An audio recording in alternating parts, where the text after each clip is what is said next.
House of the Dragon is back in production. Here we are on day 1 of season 3. Action.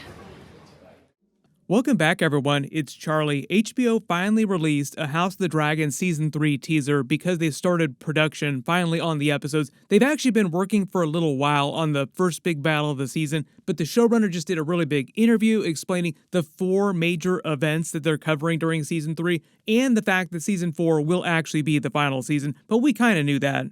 They're going to be opening the season with a really big WTF event, kind of like Blood and Cheese at the beginning of Season 2, but the Battle of the Gullet is very different, so we'll break it all down, and what the other 3 big events are going to be. Ryan Condal, the showrunner, also addressed George R. R. Martin's very angry blog post last year where he was ripping the show a new one, HBO a new one, before quickly deleting his post like George R. R. Martin angry tweets and deletes. I'll post a link for that down in the description below because it was kind of funny.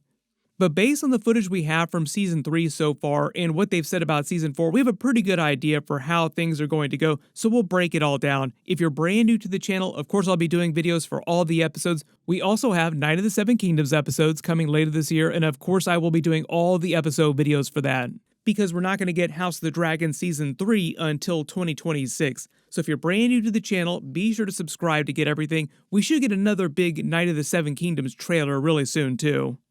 You also remember Daemon's visions involved the Three-Eyed Raven during Season 2. He was alive during the events of Night of the Seven Kingdoms. Possible we get a cameo from him on that show. First things first though, they confirmed there will be 8 episodes for House of the Dragon Season 3. They'll probably stick to that plan for Season 4, and I know it does suck that they're cutting 2 episodes, like we should be getting 10 full episodes per season. Blame Warner Brothers Discovery for that and all the financial problems they had, because all the House of the Dragon people, like the producers that actually work on the show, said that it was not their choice to cut those 2 episodes in Season 2, or Season 3, or Season 4 likely.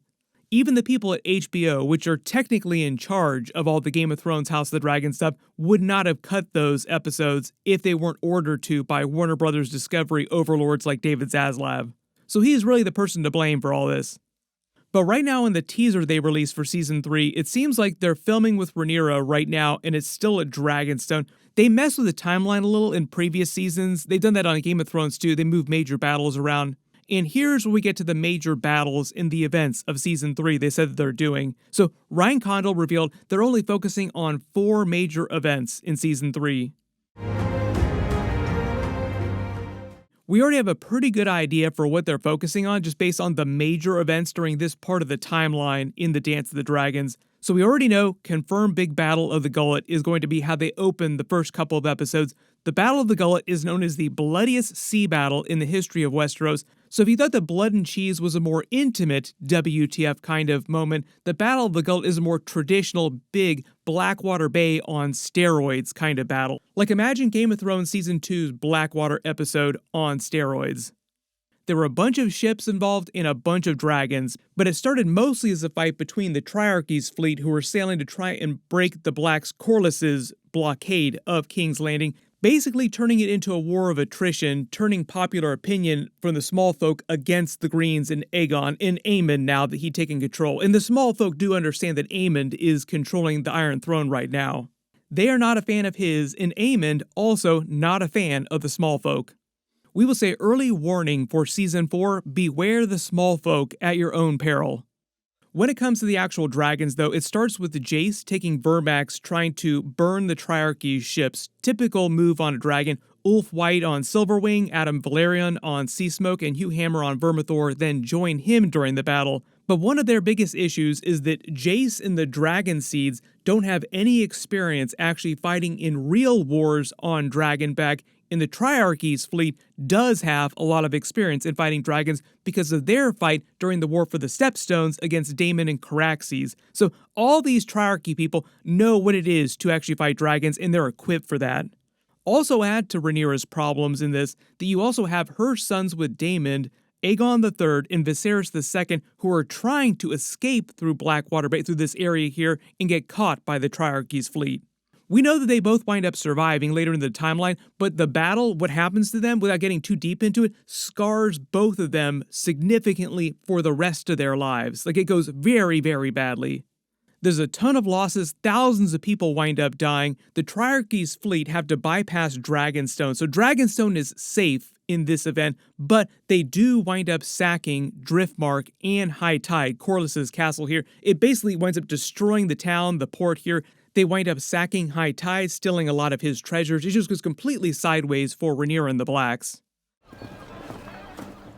The only way that Rhaenyra could really claim this as any kind of victory, it's more of a Pyrrhic kind of victory because she winds up losing so much and so many people, is the fact that the Triarchy's fleet suffers such heavy losses that they don't fight in any more battles during the Dance of the Dragons. So this is basically the last big battle that the Triarchy helps the Greens with. If you remember Season 2, there was a scene where Jace was talking to Baela and she was messing with the crossbow, just like playing with it. That was actually meant to ironically foreshadow his storyline during the Battle of the Gullet. Can't really get too deep into that without getting into spoilers, but if you know, you know. It does not go well for Jace. Based on what the showrunner said, the next major event they're probably doing a little bit later in the season will be the actual fall of King's Landing. So this is when Rhaenyra and Daemon sack King's Landing and take it from the Greens with their dragons Syrax and Caraxes, taking advantage of Aemond's absence, who had left on Vhagar, trying to take back Harrenhal because he'd been obsessed with Harrenhal during Season 2. Daemon, being way more experienced at actually waging war, baits Aemond, knowing that he will leave King's Landing undefended with Vhagar not being there. Early prediction is that she'll just sit the Iron Throne with her father's crown for the rest of Season 3 at least. Now, the show is moving some stuff around and characters are going to be places they weren't in the actual books. So, for example, Alicent is probably going to be under house arrest inside the Red Keep for most of Season 3, so you have a lot of Rhaenyra and Alicent scenes together at the Red Keep. There's a lot of the book story that they're expanding on and they're changing around just so that they can have a lot of scenes together. Like, their relationship in the books isn't nearly what it is on the show. All the stuff with her going to the Sept during Season 2 and then Alicent coming to Dragonstone, none of that stuff happened in the books. Another big change from the books is they'll continue to add stuff to Rhaenyra's storyline that was not in the books because she's just not really active during this part of the Dance of the Dragons as much in the books.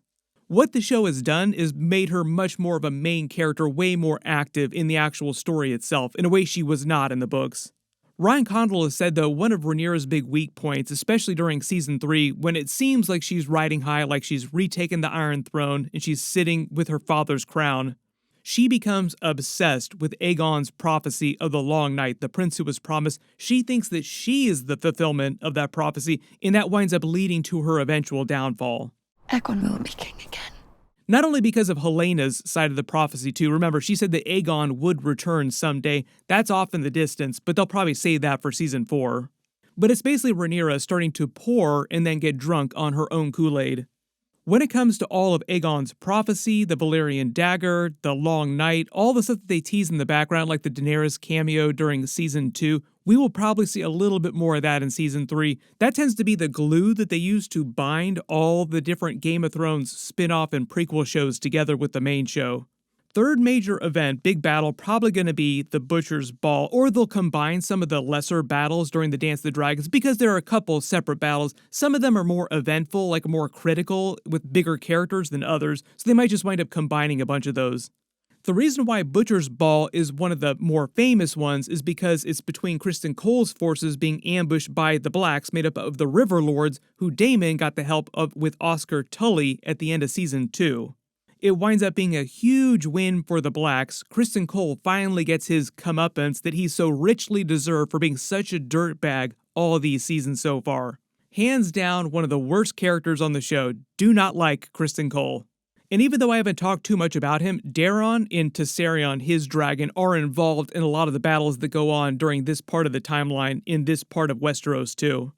Fourth major event is probably going to be the first battle of Tumbleton, which they'll probably use for the end of the season, or the battle will be Episode 7, and they'll use Episode 8 for the aftermath, the way they've done in previous seasons of House of the Dragon and the original Game of Thrones series, where they usually actually end the finales in some sort of aftermath kind of moment where people are reeling from whatever big battle just happened.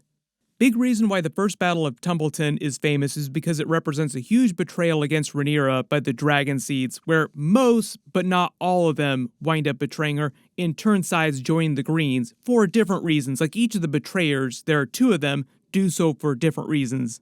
They kind of foreshadowed this, alluded to their reasons why during their Season 2 arcs. Hugh Hammer and Ulf White. It represents a massive shift in the balance of power between the blacks and the greens, because up to this point, Rhaenyra controlled most of the dragons, making her vastly, vastly more powerful than the greens. After the battle in the betrayal, it's a way more balanced in terms of how many dragons both sides have, making things way more uncertain for Rhaenyra heading into Season 4.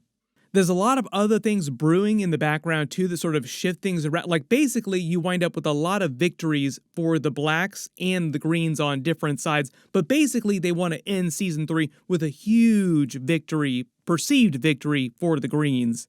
What they're also likely going to do for Season 4 for the final season is they'll move things around and the timeline battles around so that they can keep most of the major characters, like the most important characters, alive for as long as possible during the season, because there are a lot of people in the story that die during this period of the Dance of the Dragons. Generally, it ends very badly for both the blacks and the greens. That's part of the idea why it's so destructive. Like, it winds up being this massive cataclysm for the realm just in general. Like, very large drain on resources and dragons just in general. Like, big problems for everybody for many reasons. But the big reminder is what they'll probably do is between seasons, because it will probably continue to take them 2 seasons to do House of the Dragon stuff, is they'll do Night of the Seven Kingdoms to fill the gaps in those years. Aegon's Conquest is meant to be their real big House of the Dragon replacement. We'll see what they replace like their small Night of the Seven Kingdoms shows with once that starts. It seems like HBO is thinking more about bigger show ideas, not smaller show ideas. There's a bunch of stuff coming up. I already did a big Aegon's Conquest video for what's going on with that show. Click here for that, and click here for my Night of the Seven Kingdoms trailer video. Thank you so much for watching, and I'll see you guys in the next one.